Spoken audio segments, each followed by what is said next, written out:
नमस्कार. आज आपण दिवाळी विशेष 1 किलो चकली भाजणीचं पीठ कसं तयार करायचं हे पाहणार आहोत. ही चकली पहा काय मस्त अशी गोल, गरगरीत आणि काटेरी तयार झालेली आहे. चकलीला रंग पहा अगदी सुरेख आलेला आहे. अजिबात आपली चकली तेलकट झालेली नाही. चकलीचा कुरकुरीतपणा ऐका म्हणजे तुमच्या लक्षात येईल. मस्त अशी कुरकुरीत, खुसखुशीत, आतून नळीसारखी पोकळ चकली तयार झालेली आहे.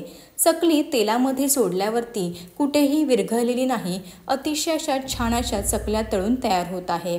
चकली ताटात काढल्यानंतर आवाज ऐका म्हणजे तुमच्या लक्षात येईल की ती कुरकुरीत आणि खुसखुशीत आपली ही भाजणीची चकली तयार झालेली आहे. अशी परफेक्ट चकली तयार करण्यासाठी चकली भाजणीचं पीठ कसं तयार करायचं, पीठ तयार करण्यासाठी कोणतं साहित्य किती प्रमाणामध्ये घ्यायचं, वाटीने आणि वजनी असे दोन्ही प्रमाण मी या ठिकाणी सांगितलेले आहेत. त्यामुळे तुमची चकली भाजणी अतिशय परफेक्टच तयार होणार आहे. हे भाजणी तयार करताना कोणतं साहित्य किती प्रमाणामध्ये भाजायचं, त्या साहित्याचा भाजण्याचा परफेक्ट टाईम मी या ठिकाणी सांगितलेला आहे. धान्य भाजलं आहे की नाही हे कसं ओळखायचं, या अतिशय बारीक सारीक टिप्स मी व्हिडिओमध्ये सांगितलेल्या आहेत. सांगितलेल्या प्रमाणामध्ये बरोबर तुमचं 1 किलो चकली भाजणीचं पीठ तयार होणार आहे. ही भाजणी गिरणीमधून दळून आणताना काही 1-2 गोष्टी महत्त्वाच्या मी या ठिकाणी सांगितलेल्या आहेत. वेळ न घालवता रेसिपीला सुरुवात करूयात. रेसिपी आवडली तर चॅनलला जरूर सबस्क्राईब करा. त्यासोबतच बेल आयकॉन देखील प्रेस करा. अगदी निशुल्क आहे. खमंग आणि कुरकुरीत भाजणीची चकली तयार करण्यासाठी सुरुवातीला आपण चकली भाजणी तयार करून घेणार आहोत. त्यासाठी काय काय साहित्य लागणार आहे ते पाहून घेऊयात. मी ही सर्व साहित्य ह्या वाटीने मोजून घेतलेले आहेत. तुम्ही हे सर्व साहित्य मोजण्यासाठी तुमच्या घरातील कोणतीही एखादी वाटी सेट करू शकता. आज आपण 1 किलो चकली भाजणी तयार करणार आहोत. त्याप्रमाणे मी वाटीचं माप घेतलेलं आहे. मी या ठिकाणी वाटीचं प्रमाण आणि वजनी प्रमाण असे दोन्ही प्रमाण तुम्हाला सांगणार आहे. त्यामुळे तुम्हाला अजिबात या ठिकाणी चकली बनवताना अडचण होणार नाही. चला तर आता सुरुवात करूयात. भाजणी बनवण्यासाठी मी या ठिकाणी 4 वाट्या तांदूळ घेतलेला आहे. वजनी प्रमाणात पाहायला गेलं तर हा 500 ग्रॅम म्हणजेच अर्धा किलो तांदूळ आहे. आता भाजणीसाठी तांदूळ कोणता वापरावा, भाजणीसाठी नेहमी कोणताही जाड आणि जुना तांदूळ वापरायचा आहे. ज्या तांदळाचा भात अगदी मोकळा सुटसुटीत होतो असाच तांदूळ वापरा. रेशनच्या तांदळाचा आणि कोलम तांदळाचा भात खूप सुटसुटीत आणि मोकळा होतो असाच तांदूळ ह्या ठिकाणी तुम्हाला वापरायचा आहे. आज मी रेशनचा तांदूळ वापरून ही भाजणी तयार करणार आहे. ज्या तांदळाचा भात खूप चिकट होतो असा तांदूळ जरासुद्धा वापरू नका. या ठिकाणी आपला इंद्रायणी तांदूळ जरासुद्धा वापरायचा नाही आहे, लक्षात ठेवा. चला तर अशा प्रकारे 4 वाट्या तांदूळ घेतलेला आहे. रेशनचाच तांदूळ वापरणार आहे. आता ज्या वाटीने तांदूळ मोजून घेतले अगदी त्याच वाटीने 2 वाटी फुटाण्याची डाळ घ्यायची आहे. या फुटाण्याच्या डाळीला डाळवं असे देखील म्हणतात. हे डाळवं आधीच भाजलेलं असतं त्यामुळे याला पुन्हा जास्त भाजायची गरज नाही. अगदी थोडंच आपण या ठिकाणी भाजून घेणार आहोत. वजनी प्रमाणामध्ये ही 250 ग्रॅम फुटाण्याची डाळ आहे. आज मी चणा डाळ न वापरता अशी फुटाण्याची डाळ वापरून चकलीची भाजणी तयार करणार आहे.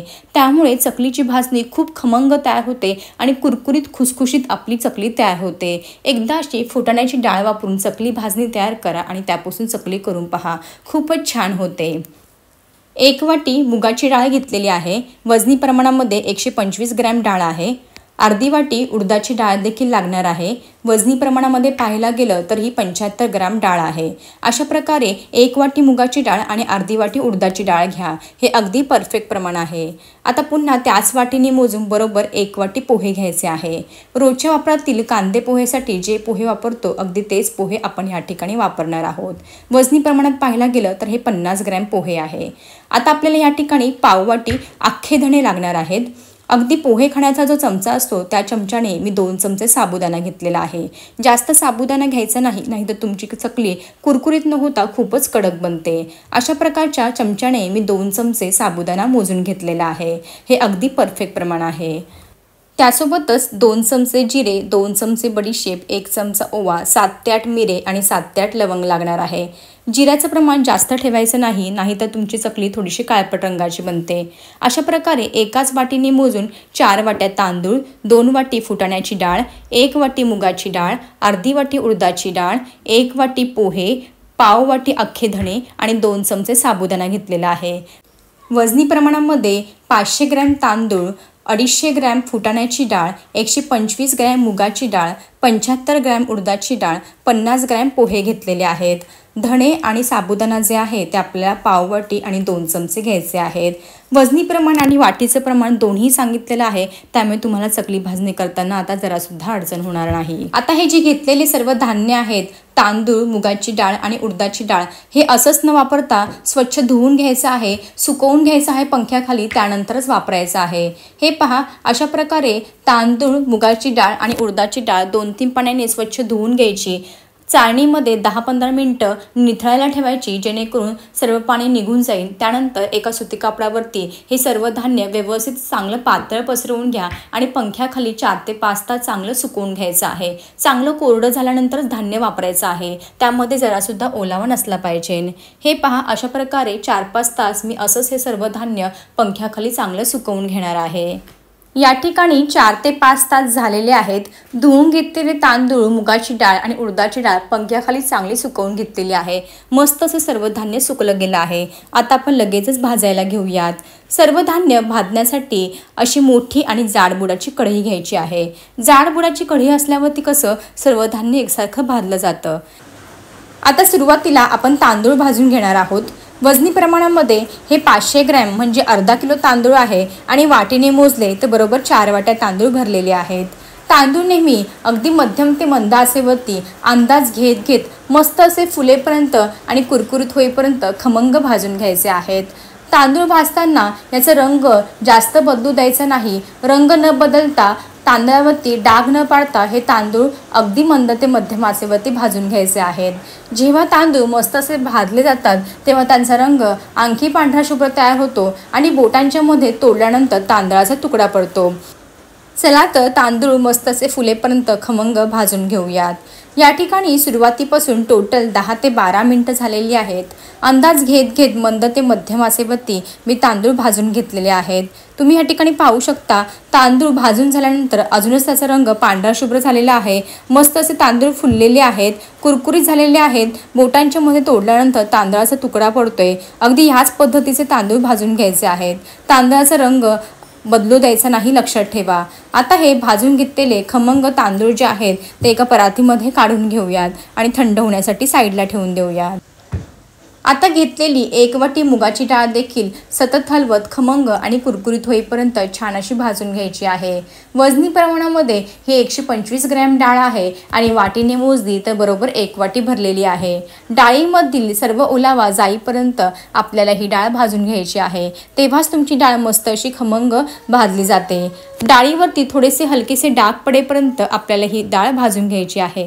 चला तर मंद ते मध्यम आचेवरती सतत हलवत खमंग आणि कुरकुरीत होईपर्यंत डाळ भाजून घेऊयात. या ठिकाणी साधारणतः 4 ते 5 मिनिटांमध्ये डाळ खमंग भाजून घेतलेली आहे. डाळीवरती पहा, हलकेसे डाग देखील पडलेले आहेत. अगदी ह्याच रंगावरती डाळ भाजून घ्यायची आहे.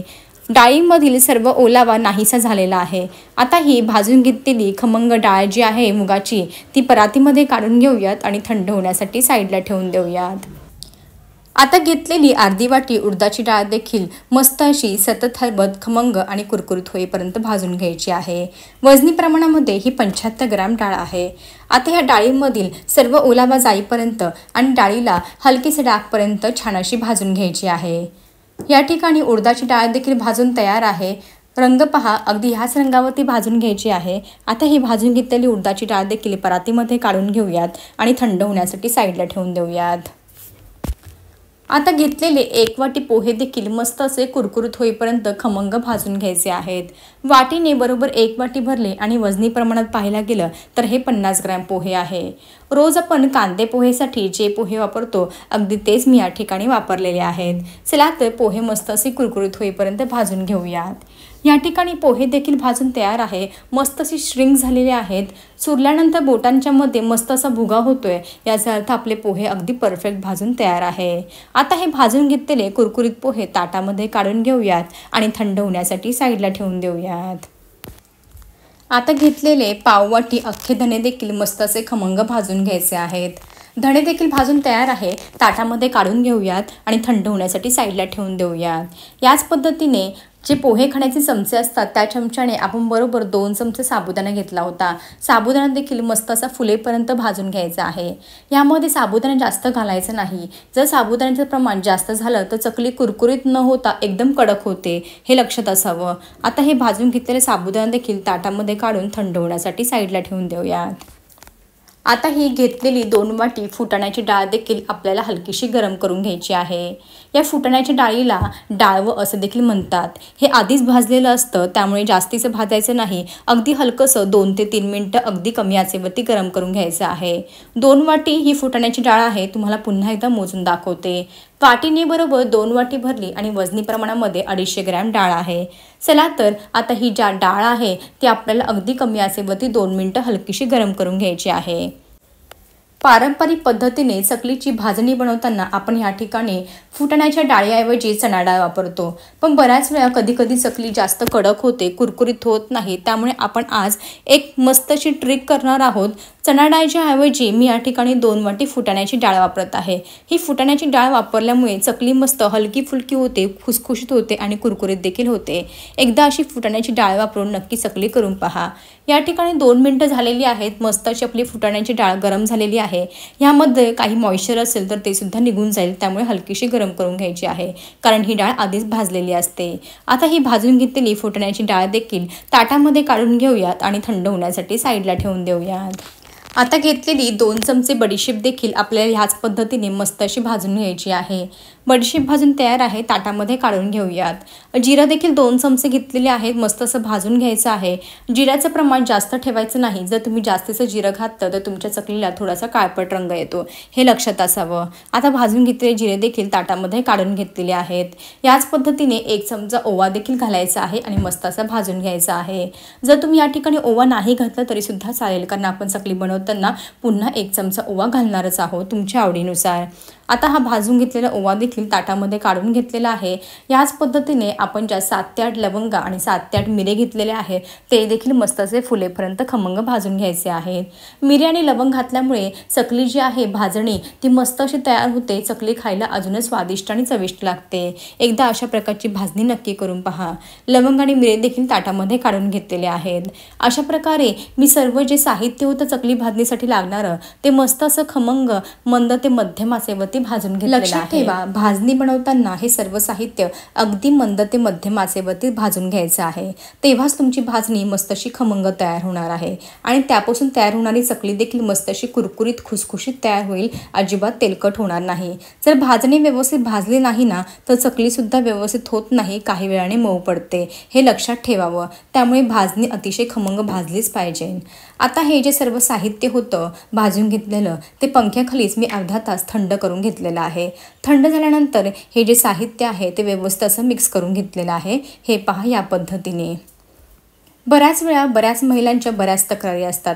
आमची चकली काही वेळाने मऊ पडते, चकली भरपूर तेल पिते. कधी फक्त उकड काढणं हेच गरजेचं नसतं. जेव्हा तुम्ही व्यवस्थित भाजणी बनवणार ना तेव्हाच तुमची चकली चांगली होणार आहे. जर तुम्ही धान्यच व्यवस्थित भाजून घेतलं नाही तर त्यापासून बनणारी चकली फसणारच आहे. त्यामुळे धान्य व्यवस्थित सर्व भाजून घ्या आधी, त्यानंतर तुमची चकली 100% एकदम परफेक्टच तयार होणार आहे. भाजून घेतलेलं सर्व साहित्य पूर्णपणे थंड झालेलं आहे. आता आपण घरघंटीवरून हे दळून आणणार आहोत. गिरणीतून दळून आणलं तरीसुद्धा चालेल. एकदम बारीक पीठ तयार करायचं आहे. आता दळण्यापूर्वी काही 2-3 गोष्टी लक्षात घ्यायला पाहिजे. ही जेव्हा भाजणी आपण दळतो ना त्यापूर्वी एखादी गिरणीवरती डाळ दळलेली असावी, म्हणजे चण्याची डाळ दळलेली असावी, तांदूळ दळलेले असावे. ज्वारी, बाजरी, गव्हावरती ही भाजणी अजिबात दळायची नाही, लक्षात ठेवा. नाहीतर तुमची चकली फसणार आहे. त्यामुळे एखाद्या डाळीवरती किंवा तांदळाच्या पिठावरती तुम्ही ही भाजणी दळून घ्या, तेव्हाच तुमची भाजणी अतिशय परफेक्ट तयार होणार आहे. हे पहा, अशा प्रकारे घरघंटीवरून मी मस्त असं हे भाजणीचे पीठ दळून आणलेलं आहे. दळण्यापूर्वी मी माझी अर्धा किलो चण्याची डाळ गिरणीमध्ये दळायला दिलेली होती. त्यानंतर त्यावरती मी भाजणी दळायला सांगितली. एकदम मस्त असं बारीक पीठ तयार करून दिलेलं आहे काकूंनी. हे पहा, मस्त अशी 1 किलोची खमंग आपली भाजणी तयार झालेली आहे. आता ह्या भाजणीपासून चकली मस्त अशी कुरकुरीत खुसखुशीत काटेरी अजिबात तेल न पिणारी कशी बनवायची याचा व्हिडिओ मी उद्या लगेचच अपलोड करणार आहे. तर सर्वांनी नक्की पहा. कारण हा भाजणीचा व्हिडिओ आत्ता भरपूर मोठा झाला आहे, पण मी व्हिडिओ जरी मोठा बनवला असला तरीसुद्धा भरपूर साऱ्या बारीक टिप्स तुम्हाला सांगितलेल्या आहेत.